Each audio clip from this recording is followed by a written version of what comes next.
And in a weird way, the food world, the easiest way to find this is that all our terrible mainstream media is forever daily looking for content, and they just pick up the worst misinformation and amplify it on a daily basis. And that unfortunately is again confusing people. Right? The Yeah. worst purveyors of misinformation are not influencers. It's the Times of India and everyone else who just blindly takes that some random influencer's content and beams it to and prints it in the newspaper, and without any review, fact check, nothing. Yeah. Right? Sabudana is nutritious. Apparently, I have no idea when it became nutritious, but there are 6 reasons why sabudana will prevent menopause. Yeah. It's just starch. How on earth is it going to prevent menopause, right? And why would any food prevent menopause? I mean, that's a separate existential question to ask. But in general, I think it is just that you can generally sort of use these methods to look and see what is largely this thing. What is interesting for me is, see, I at the age of in my 40s, I've now come to understand when you're going through personal transformation, especially, there are four aspects that sort of come together. There is the mind, the body, the social you, and the inner you. The inner you is the one which does a lot of introspection, spirituality, etc. But we sort of tend to forget the play of the mind and the body, especially the body. I remember watching your video on sabudana, and I love sabudana. And someone who's been going through this IBS issues, I was like, oh wow, I thought it was very healthy.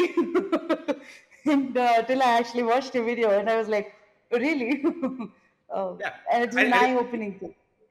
it isn't even what it says it is. That's the best part, right? Yeah. Because of Yeah. the state of hand that somehow sago used to refer to this thing from a palm tree, sago palm, is just now the ultra processed version of the same thing from tapioca, which is a root Yeah. underground that came from Africa and was introduced to Kerala, right, and Tamil Nadu. True. And, True. and people don't eat sabudana in the south, but all Yes. sabudana is manufactured in the south. Yes. Yes.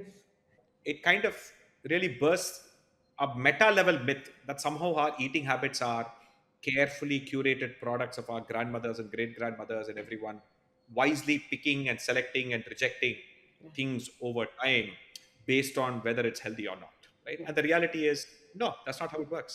Yeah.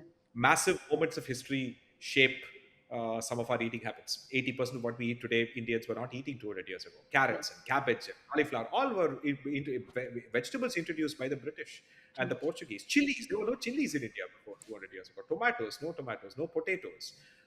And not only that, the shaping of habits from eating local millets to eating rice and wheat largely is a function of the British setting up a ration system where they would, for food safety, they would only buy up wheat and rice and store them and then give it to people when there was a famine and other things. And we just inherited that system, Yeah. right? Yeah. And the Chinese addiction to opium ultimately drove tea addiction in India are all like flukes of history, right? I think this leads to a very important part where you mentioned about history. Now, as part of your personal transformation journey, one of the things I believe is really important is for one to go back to your past and really reflect on patterns in your past, and sort of see, does it still hold good in your present, or do you have to redefine and reshape it?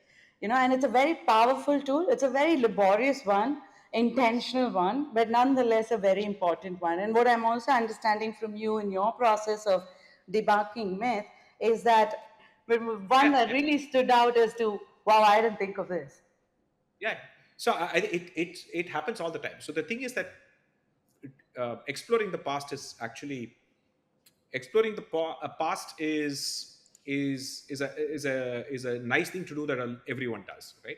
But exploring your past with humility and full transparency and without bias is very hard to do because it takes you down very very uncomfortable routes, right?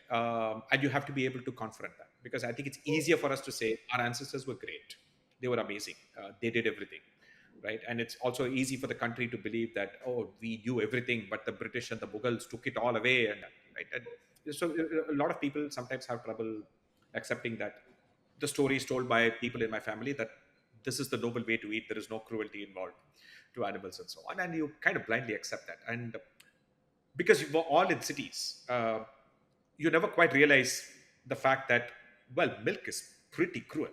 You have to keep a cow pregnant for 10 years, non-consensual, right? And then somebody in my college asking me, if you guys are drinking milk, why would you not eat eggs, right? So to get milk, you have to non-consensually keep a cow pregnant for 10 years. To get eggs, you have to prevent a hen from getting pregnant. Which is more moral, Yeah. right? If you ask the cow and the cow will gladly be a hen, right? Why would you want to go through back-to-back pregnancies for like 10 years? And whereas all you have to do in a poultry farm is to keep the rooster away. And the hen will lay an egg once a month, right? Originally once a month. Nowadays the artificially selected breeds lay once a day, right? I know. I mean, it sounds weird, but well, the egg is the hen's period, Yeah. right? So for me, it is always like Sanskrit is a classic example of a lot of Indians when they hear anything in Sanskrit, they just think it is something holy. Yeah. I mean, it could be very well like, I like drinking alcohol in evenings. It could be some random sentence. But the moment you say it in Sanskrit, it will be, people will think it's some divine thing, right? Uh, and I sort of said, people, Vedas are, they are are spiritual, etc., etc. And I started reading some of them and some of the commentaries. And it really just struck me that Vedas were just full of animal sacrifices, as was the Mahabharata. And Rama and Sita are hunting deer and eating it like every other day. Like, so for some reason, I heard from the Ramayana, when I used to ask whether Rama was vegetarian, my grandmother would say, yeah, yeah, he was. Right? Of course, he was vegetarian. But apparently, Valmiki didn't think so, right? So my funny observation often is that Sita has like most, the Bechtel rule about how representation of women in art and in movies and all of that, right? Ramayana has the same Bechtel rule applies. The few times Sita, very few times Sita has a dialogue, okay? And in 4 of those times, she's literally saying, "I want to eat venison. Please go hunt deer for me." I kid you not, right? Why do you think Ravana set Maricha to be a beautiful deer? For her to pet it? No, for her to eat it. Nobody keeps a pet deer. It's a wild animal. So it's for eating, right? So the point is that I think, so the first recognition was that, oh, were our ancestors meat eating? So which brings me to the point of when did we become vegetarian and why did we become vegetarian? Yeah. And so you sort of then realize that none of these things are like permanent, right? The Vedas are full of animal sacrifice. Not only by animal, I mean cow and bull too. Right? It's not they were not like saying protect the cow. It begs an issue about, again, it's a regional thing, right? So then you kind of realize, so there is a history angle to it, but then there is geography.